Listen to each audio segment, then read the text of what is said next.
Oi gente, eu sou a Aline Viana do blog Beleza Tem a Ver e hoje eu vim gravar a resenha do livro 100 Anos de Solidão, do Gabriel Garcia Marques.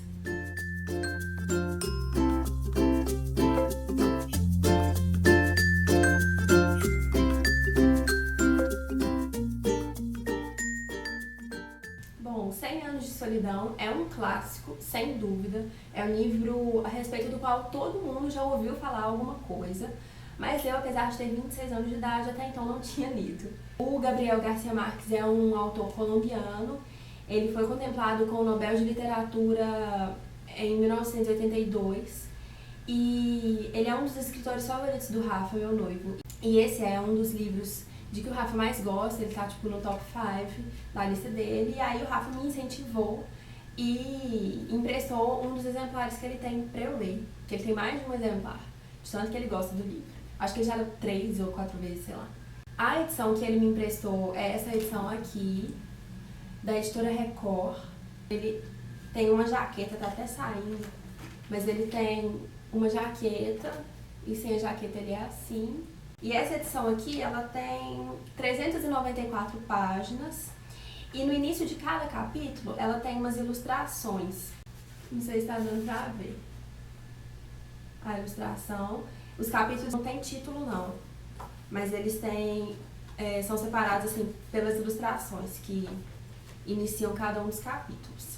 Bom, eu pesquei alguns errinhos de português nessa edição aqui, que são evidentemente um erro de tradução, né, porque o livro é traduzido para o português, o original dele é em espanhol. Eu acho isso bem grave, principalmente em se tratando de uma obra tão importante assim. Mas eu imagino que talvez nas edições posteriores não existam tantos erros de português, assim, eu tenho esperança de que não.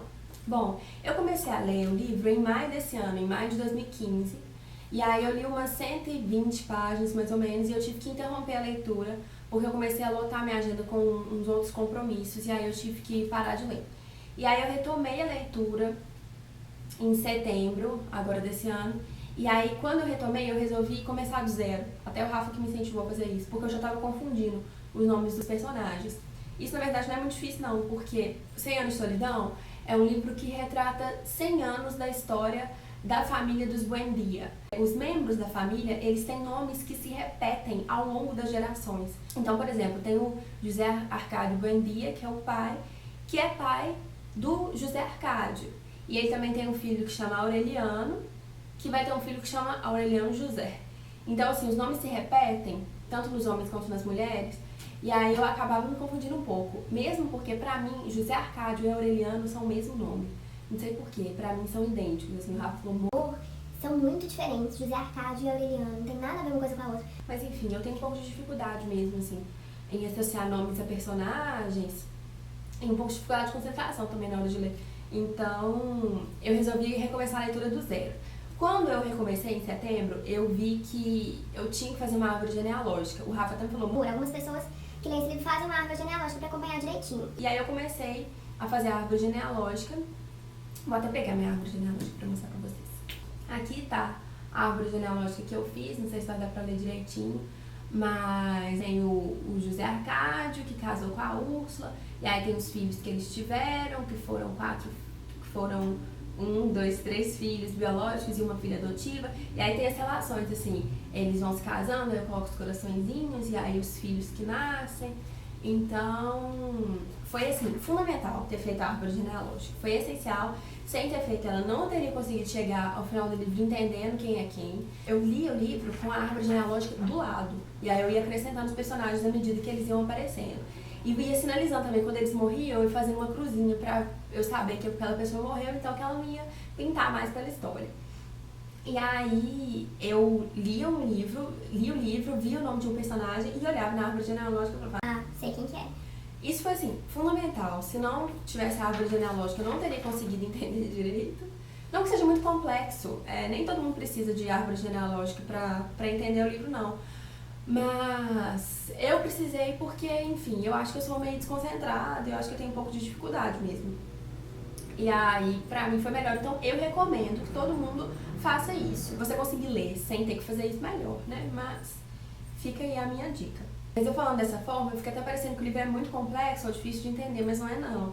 A leitura dele é muito fluida, a narrativa dele é bem corrente mesmo, assim, ele é cheio de adjetivações, cheio de descrições, mas é uma leitura leve, assim, sabe? Você lê, não tem muita palavra difícil, nem é nada muito rebuscado. Então é uma leitura que você consegue desenvolver bem, assim, dá pra ler muitas páginas de uma sentada só. Bom, o livro foi publicado pela primeira vez em 1967 e, como eu falei, ele narra a história da estirpe dos Buendia durante 100 anos. E essa família, ela viveu na cidade de Macondo, que é uma cidade fictícia criada pelo Gabriel Garcia Marques, localizada no Caribe. O topo da árvore genealógica da família, como eu falei, é integrado pelo José Arcádio Buendia e pela mulher dele, a Úrsula Iguarã, e eles eram primos entre si. Mas mesmo assim, apesar do medo que eles tinham e apesar de toda a reprovação familiar, eles resolvem se casar. Só que no começo desse casamento houve alguma resistência da Úrsula, porque ela tinha muito medo de que eles tivessem algum filho com anomalias assim, físicas. Ela temia muito que o filho deles nascesse com um rabo de porco, porque eles eram primos entre si. Então, no começo do casamento, ela dormia, tipo, como se fosse dormir de calça jeans, assim, que a gente fala. Porque ela dormia com, literalmente, ela dormia com uma calça que tinha umas correias, assim. Ela era cheia de obstáculos, assim, para que o José Arcádio, o marido dela, não violasse. E eles, então, demoraram bastante para consumar o casamento. Mas aí todo mundo começou a falar, começou a surgir fofoca de que eles não consumavam o casamento e tal. E aí o José Arcádio, ele ficou bem irritado com isso e aí eles resolveram consumar o casamento. E aí eles tiveram 3 filhos biológicos e nenhum deles nasceu com rabo de porco. A família foi crescendo e aí de geração em geração o livro vai contando assim das peripécias, das aventuras, e é um livro bastante ficcional, só que ele tem muitos elementos da realidade. Eu acho que na hora de ler esse livro você tem que estar consciente disso, assim. O Gabriel Garcia Marques é na verdade um grande contador de histórias ao contar esse livro, e existem muitas histórias mirabolantes, sem pé nem cabeça, no meio do livro, mas também ele é muito recheado de coisas muito cotidianas e muito triviais, sabe? De questionamentos existenciais, de relacionamentos sociais, relacionamento familiar e questões que se passam nesse tipo de relação interpessoal. É um livro sobre guerra, é um livro sobre corrupção, é um livro sobre política. Então ele é um livro que, apesar de ser muito ficcional, ele também é muito cheio de realidade. A minha personagem favorita do livro é, sem dúvida, a Úrsula, porque ela é uma mulher muito forte, ela é uma mulher muito antenada, ela é uma mulher... Eu acho ela muito resolvida, sabe? Apesar de todas as questões que se passam, assim, com a família dela, com os integrantes da família dela, e ela se responsabiliza um pouco por tudo que acontece com eles. Ela é bem mulher mesmo, assim. A trama começa com os primórdios de Macondo, numa época em que, eu vou ler um trechinho aqui do livro, o mundo era tão recente que muitas coisas careciam de nome e para mencioná-las se precisava apontar com o dedo. Fecha aspas. No início, Macondo era uma cidade bem pacífica, inclusive não tinha nem cemitério, porque as pessoas lá não morriam nem de guerra nem de morte natural, então ela demorou para conquistar o seu primeiro cemitério. No decorrer da história, a gente vê que as coisas não permanecem tão pacíficas assim, por causa principalmente do espírito combativo de um dos integrantes da família dos Buendia. Ao longo da narrativa, o que a gente conclui é que é muito mais fácil começar uma guerra do que terminá-la, e isso aí gera uma série de reflexões também. Eu recomendo fortemente a leitura do livro, principalmente porque ele é um clássico e eu acho que clássicos têm que ser lidos. 100 Anos de Solidão é um livro muito famoso que merece a fama que tem, sabe?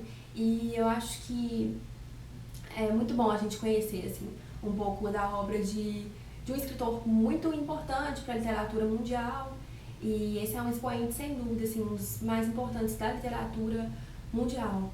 Eu espero que vocês tenham gostado da resenha. Eu fiz uma pincelada mesmo sobre o livro, não fiquei contando muito sobre o enredo, porque é mais um convite mesmo que eu quero fazer para que vocês leiam. Não vou ficar fazendo resumo, nem ficar contando a história toda aqui para não ficar sem graça, né? Espero que vocês tenham gostado, um beijo e até o próximo vídeo.